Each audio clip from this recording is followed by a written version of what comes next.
তুমি কি এই খেলাটি বোঝো? না। কখনো খেলেছো? না। প্রতি বছর পহেলা বৈশাখে বড়বাড়ি শহীদ আবুল কাশেম মহাবিদ্যালয় মাঠে অনুষ্ঠিত হয় বিভিন্ন গ্রামীণ ঐতিহ্যবাহী খেলা। তার আজকে আমি এই মুহূর্তে যে খেলাটির সামনে রয়েছি এবং আমি নিজেও দেখছি, আমি নিজেও একজন দর্শক এবং এখানে এই খেলাটি একদম গ্রামীণ একটি খেলা। অনেক আগে থেকেই অনেক প্রবীণ মানুষরা এই খেলা খেলে এসেছে। এটি অনেক বুদ্ধির খেলা, অর্থাৎ এই খেলাতে কয়েকটা টিম সম্ভবত খেলায় অংশগ্রহণ করেছে। আমরা এখানকার যে আয়োজক কমিটি রয়েছে সেই আয়োজক কমিটির একজনের সঙ্গে কথা বলবো এবং এই খেলা সম্পর্কে একটু জানতে চাইবো এবং এই যে গ্রামীণ খেলাটি এখান থেকে কি ধরনের বার্তা দেওয়া হয় সেটিও জানতে চাইবো। একটু আমাদেরকে জানাবেন প্লিজ। ধন্যবাদ। আসলে আমাদের এটা গ্রামীণ একটা ঐতিহ্য খেলা, এগুলো খেলা হারিয়ে যেতে বসেছে। আমাদের প্রাণপ্রিয় নেতা খাদ্য ও দুর্যোগ ব্যবস্থাপনা মন্ত্রণালয়ের মাননীয় মন্ত্রী মহোদয় আমাদের এই হারিয়ে যাওয়া খেলাগুলা পুনরুদ্ধারের জন্য আমাদের এই আয়োজন, বিশেষ করে এই আয়োজনটা পহেলা বৈশাখে আমার হওয়ার কথা ছিল। আপনারা জানেন আমাদের প্রাণপ্রিয় নেতা মাননীয় মন্ত্রী মহোদয় অসুস্থ থাকার কারণে এটা স্থগিত ছিল। তার ধারাবাহিকতা 24 এবং 25 তারিখে আমাদের এই আয়োজন। আর এই আয়োজনে এখানে আছে চকরচাল। আপনারা জানেন যে এখানে 8টি টিমের খেলা হচ্ছে, এর মধ্য থেকে আমরা চ্যাম্পিয়ন এবং রানার্স আপকে পুরস্কৃত করব। এর মধ্য দিয়ে আমাদের এই আয়োজন। ধন্যবাদ।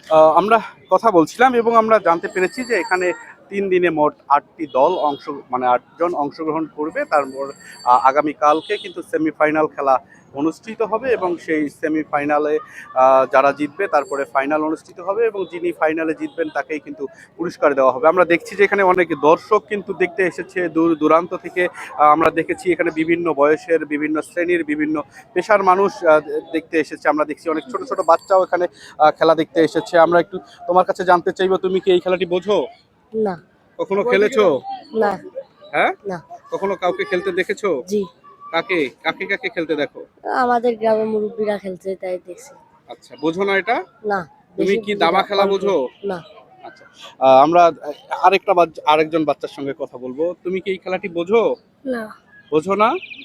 আচ্ছা, আপনি কি বোঝেন চৌকোচল খেলা? আচ্ছা, একটু আমাদেরকে বোঝায় বলবেন যে এটি কিভাবে খেলতে হয়। মাথার ব্যান্ডের টেকনিক্যালে খেলা লাগে।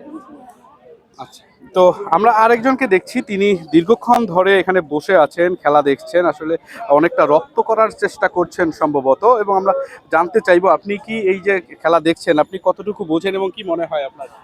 আসলে আমি খেলাটা বোঝার জন্য দীর্ঘ সময় ধরে বসে আছি এবং খেলা দেখতেছি। শুনছি এটা নাকি গ্রামীণ ঐতিহ্যের প্রাচীন একটি খেলা। আমি প্রায় রাস্তাঘাটেও দেখি মুরব্বীরা এই খেলাটা খেলে। আজকে এটা খেলাটাকে ভালোভাবেও মানে উপভোগ করা এবং বোঝার জন্য আমি এটা বসে আছি। তা শুনলাম এখানে নাকি 8টা দল, মানে দল বলতে একজন করেই খেলায়। তো খেলার মধ্যে 8 জনের মধ্যে আজকে সেমিফাইনাল পর্যন্ত যাবে। আগামীকাল সেমিফাইনাল এবং ফাইনাল হবে এবং ফাইনালের মধ্যে বিজয়ীকে পুরস্কৃত করা হবে। কিন্তু খেলাটার মানে এত মজা, এত একটা ভালো লাগা, আমি আসলে মানে কি বলবো, বলার ভাষা নেই। খুব ভালো লাগলো। ঠিক আছে, ধন্যবাদ আপনাকে। দর্শক, এই যে চকরচাল খেলা এটি কিন্তু একদম পরিপূর্ণরূপে মস্তিষ্কের রক্ত ঝরিয়ে সর্বোচ্চ বুদ্ধি ব্যবহার করে কিন্তু এই চকরচাল খেলা খেলতে হয়। শুধুমাত্র চকরচালই নয়, বিভিন্ন গ্রামীণ খেলা এখানে আয়োজন করেছে দুর্যোগ ব্যবস্থাপনা ও ত্রাণ মন্ত্রণালয়ের মন্ত্রী, লালমনিরহাট 3 আসনের সংসদ সদস্য অধ্যক্ষ আসাদুল হাবিব দুলু। তিনি প্রতি বছরই পহেলা বৈশাখে সাধারণ মানুষকে, এ অঞ্চলের মানুষকে তাদের ইতিহাস ঐতিহ্যকে মনে করিয়ে দেওয়ার জন্য আয়োজন করেন এত সুন্দর সুন্দর গ্রামীণ খেলাধুলাগুলো। ধন্যবাদ সবাইকে, ভালো থাকবেন সবাই। যদি এই চকরচাল খেলা সম্পর্কে আপনার ন্যূনতম ধারণা থাকে, যদি কখনো খেলে থাকেন এবং মনে হয় যে আপনি ভালো খেলতে পারেন অথবা আপনার এই খেলা সম্পর্কে ধারণা আছে, অবশ্যই কমেন্টে জানিয়ে যাবেন।